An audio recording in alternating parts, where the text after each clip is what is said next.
Oh, where are you on that? Okay.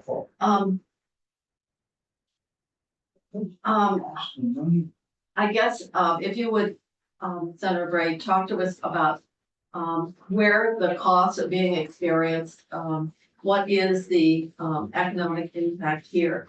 And I'm assuming, that there's not, that this doesn't carry an appropriation, but what it does is would be, where the impact would be felt would be in electric rates. Yes. Okay. So, if you just want to give us an overview, was there originally an appropriation for funding in the underlying bill? I don't think so. No. All right. So, I don't know. Okay, so for the record, very, Harrison and Ansel, Oh, this is the cost of state government on page 3. the overall, I mean, just in case you haven't talked about the bill at all, yet.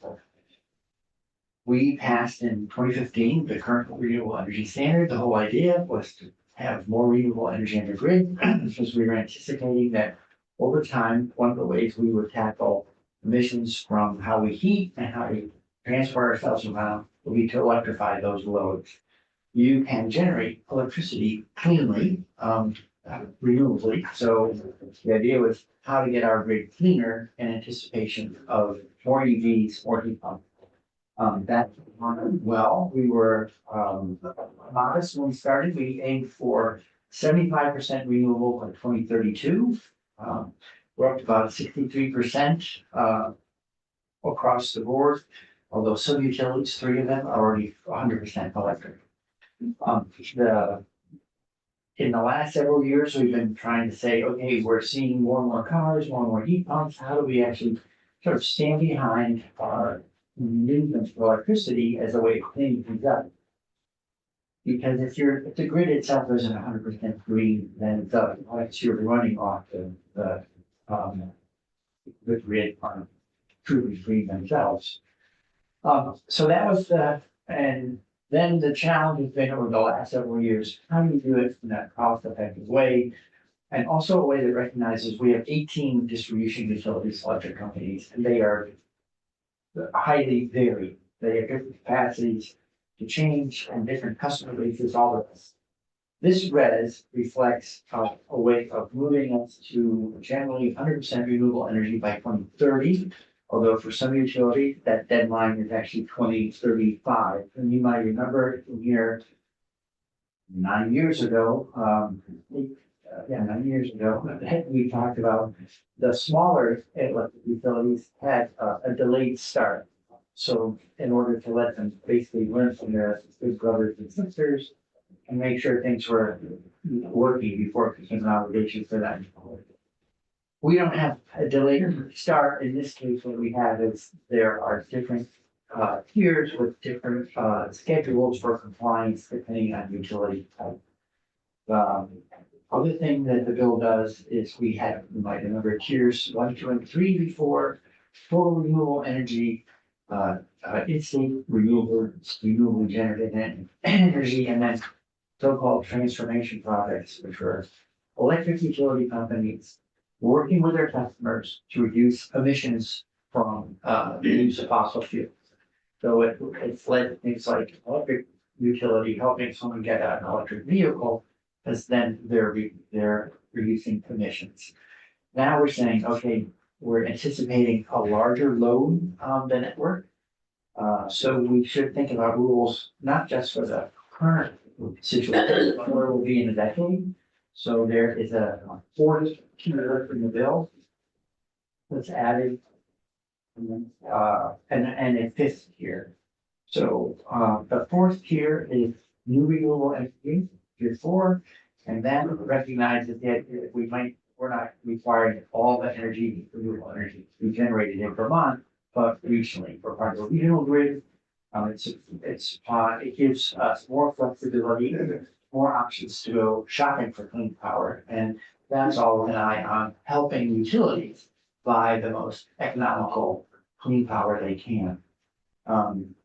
Because one of the other dynamic in all this was clean up the grid, keep the costs down. And that has been the balancing act that the working group that convened last summer and fall tackled. And then H289 came out of that working group. Because we don't want the worst thing of having a clean grid whose prices are so high that then it's a disincentive in order to move to an EV or a full-time vehicle. And I think what the working group came to was framework for how to achieve that. Honestly, it's the first time that we've ever had both sort of the developer community, those out there building solar, et cetera, and the utility community and the environmental community all give enough to say, okay, we see a path forward. We want to go faster, we want to go slower. But the balancing, I think the way we balanced fast and slow was impact on rates. We kind of have modest effects on rates, impact on rates. The other thing I just want to say, because some people say, well, why should it cost anything more? That's a problem.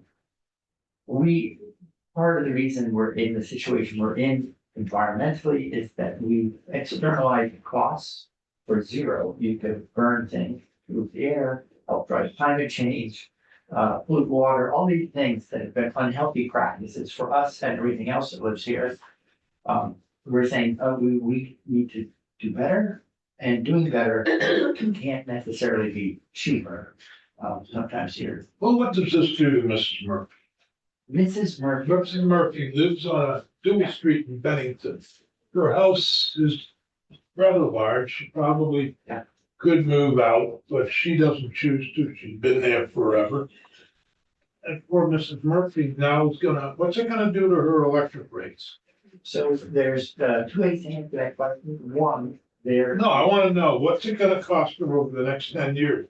It's gonna cost state government between 150 and 450 million. What's she gonna do to poor Mrs. Murphy? Right, so I'm gonna And have, don't tell me she's gonna get help from weatherization, because she won't be able to afford it, because she's on a cliff. And she doesn't want it. I mean, she doesn't want all those people coming in, she's an old lady, and she's not used to all this help. I do So think what's it Senator gonna Bray, do? I think Senator Bray has an answer, so. so you're not gonna like me. There's gonna be a rate increase because we're buying more heat power and there'll be an impact on rates. But here's the part that may not make you or Mrs. Murphy happy. My grandmother was Mrs. Murphy, so I know of Mrs. Murphy. And literally, there are provisions throughout the bill to address impact on low and moderate income earners. So for instance, So it's always the low and moderate. You driving me out of the state. Literally, the costs, taxes, other things are driving people out of the state, and this just exasperates them, my opinion. well, so we can back up one step, and also, I think Mrs. Murphy and all of us need to acknowledge that we've passed laws that require us to reduce emissions. It may not be everyone's favorite law, but it is the law. And so we have to, only responsible of us to figure out a way to delivering on the demands that we've set for ourselves. And by maybe, doing long-term planning, that's the most cost-effective way to get there. obviously, we're moving Yeah. forward. My question is, we passed legislation in the past. What is it that we're doing now regarding the standard? What does this legislation do that we haven't already set in motion with prior legislation? And maybe that could help us put kind of a historical context, because obviously, years ago, when we had standard offer, I voted against it because the rates were too high and it was gonna hit Mrs. Murphy. And then it was discovered that in fact, for particularly, I think it was wind generation, the rates were way too high and they got adjusted down. So my question is, what is this standard doing that needs to be done now that we haven't done in prior legislation? We've had legislation in the past, so I'm not really clear, what's the genesis for this, I can understand. And I've gotten the small utilities, the munis support this, I mean, I've gotten the communication that they think that this is a good bill. So our small utilities, Of course they do. well, of course, because everything will still go back to the ratepayer, but, so. What is, all right, so what we have is it makes changes to the renewable energy standard that we have in place now, I guess is why we're doing this. Yes, I mean, we have in MDA 578 goals that we set for ourselves to reduce emissions. And we are trying to step up in different ways. Having a clean electric supply, as I was saying before, that allows us to have cleaner vehicles on the road, cleaner ways to heat, the two largest ways that we. So we're stepping it up from what we've already put in place. We were on the schedule. We jumped off a bridge on voting for S5 last year. Waiting a study. Yeah. I don't know why we can't wait for a study on this to see how the two bills will impact Mon's ability to afford to live here.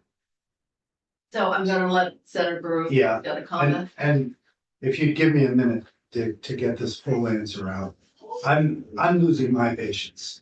And I'll tell you what I'm losing patience with. We are killing ourselves with fossil fuels. We're killing ourselves. The rivers are killing us now. Weather is killing us.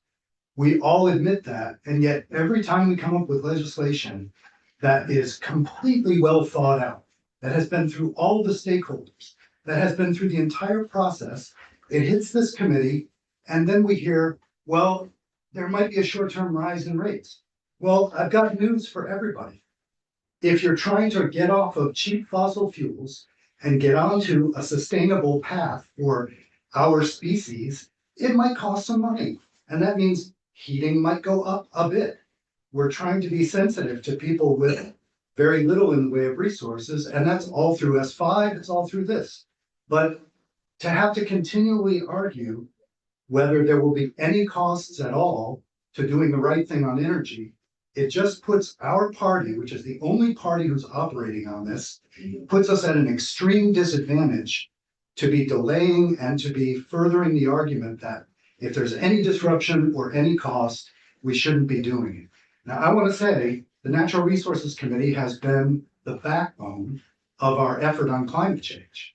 And yes, it might be that over a 10-year period or a 20-year period, some people pay a little more for rates, but that's because we've been living in a world of artificially cheap energy where we just pump oil out of the ground and burn it and kill ourselves. So I take the point about Mrs. Murphy, but Mrs. Murphy has kids and she has grandkids. And they have a right to live too in a world where we're not having the rivers rise up and claim their homes and their livelihoods. So this is something that it seems to me we've done all the spade work on. And I really don't want it to turn into another argument about, is somebody going to have to pay $1 more, in which case, everything freezes up. That's the cost of doing business, not because we made it that way, but because the oil companies made it that way. And the Climate Super Fund was a great way to start addressing that, and so is this. Thank you. I don't, I'm just trying to put this in context with what we've done in the past. And I think the problem of putting an updated cost, once you do that over 10 years, it jumps off the page. But if you look at it probably percentage year over year, it gives you a very different perspective than that, that very large figure that is capturing our attention. Can I offer an example of that? So it's, we don't have an appropriation here that I can see. And I'm just trying to make sure that that's true. On the other hand, we know that we're paying a price now, and I think it's hard to figure, this seems to be so much here. And it's like, we've done so much in the past, how does this fit in? And that's really all I'm trying to struggle with is, why we're doing this now in this, in this sequence of actions. And, that we didn't already have in place. And so are we relooking at our standard? Are we redefining it?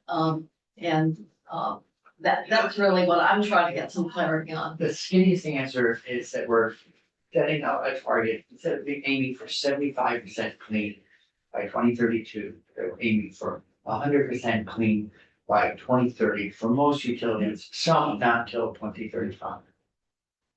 So we're actually moving up. Moving up the date, and then we're broadening the different categories, like I said, there are new tiers, there's new ways to bring in renewable power into the program. And the reason for the new ways is to address the steady concern of the working group, and I think the House and our committee, to say we want to do it in the most cost-effective way possible. Okay, Senator Starr. Yeah, I don't want to prolong this. Usually, if you set up a schedule for a long-term business or this to get people accustomed to paying less, actually, we were told that if you do all this, it's gonna be cheaper. Well, I don't want to contradict your statement, but fossil fuels are not cheap. Gas is at the highest it's been in quite a while, longer. But what every single person in my town, when they whine and cry and complain, it's about their electric bill, and now we're being told, well, we're gonna move this up a few years. And being told, well, you gotta expect your electric bill to follow along behind. Well, I wanna know is how much of this electricity is being produced here. I mean, we ruined our mountaintops. We plugged our fields with solar panels to get this free power, and neither has been free. I mean, if I represent some loggers, and if I had one logger do the damage to Lowell Mountain that the electric utility company did when they put the windmills in, they'd never get out of jail. And here we are, I mean, we subsidize all that stuff. And at the same point in time, we closed the cheapest, cleanest power producing apparatus in Vermont, which is the Vernon milk plant. And well, that was dangerous. Well, instead of, I mean, I know, we have a long track record here, and it's at 10 after 2. Yeah. I know. Our jurisdiction here is fairly, and we're opening up the larger discussion that really gets into the area of policy and whether we have strong, obviously it evokes strong opinions about what has been the trade-offs, and certainly the people that have been concerned about the industrialization of our ridge lines have been very active over the last few years and certainly have raised questions. So I guess, Senator Bray, I'm going to ask you to kind of wrap up, and then we'll have to move this bill out. I don't think it carries, it has, obviously its impact could be just like anything. If oil power prices go up, it's going to have an impact. If healthcare goes up, it's going to have an impact. So this is probably quantifying it in a way, and the way it's done just kind of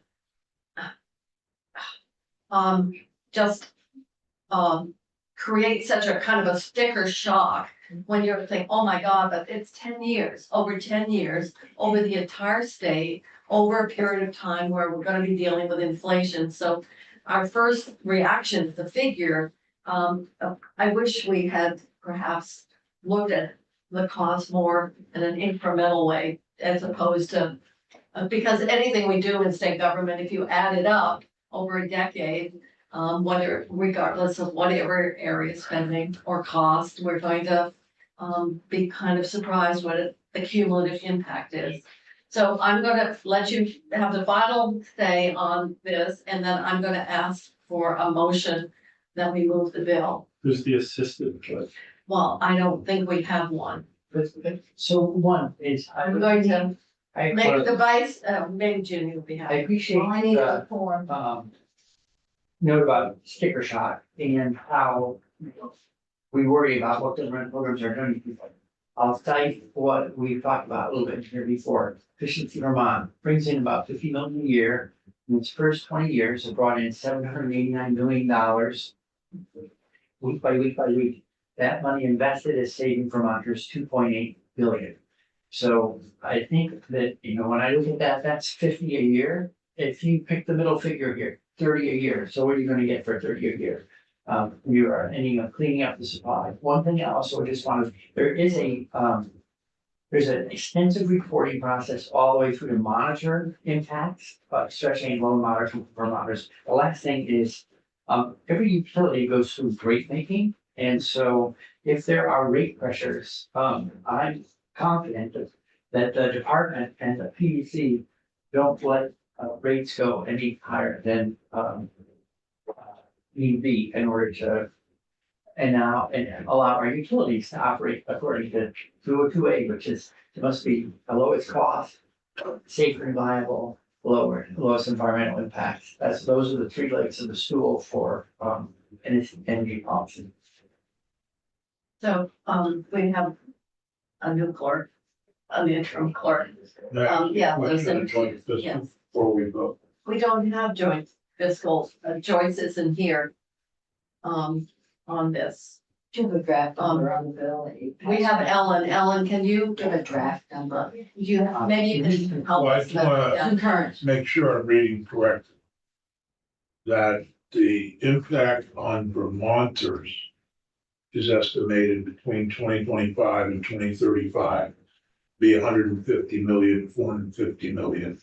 And the impact on state expenses, we pay for electricity too, will be between 5,600 in fiscal year and 16,900 in fiscal year 2025, and 198,000, say 600,000 fiscal year 23. Yeah, and, Is that how I correctly yeah, read that? yeah, that's what the graph is on page 3, and that's. Well, I was having a hard time figuring that Same, out. but the figures are exactly the same. But I just want to make sure I'm understanding the figures are correct. So the cost estimate for the total cost of this bill is between 150 million to 450 million. To Vermont ratepayers or. Over 10 years. Okay. Yeah, so over 10 years. And then the annual cost in fiscal year 2025 is between 5,600 and 16,900. And that will raise to between 90,000. That's the cost of the state budget though, for electricity. Yes. Thank you.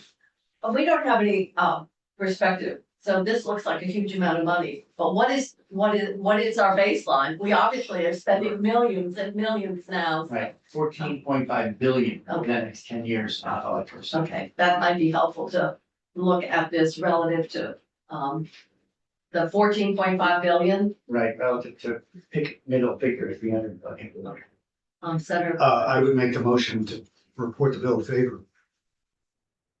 I'll second.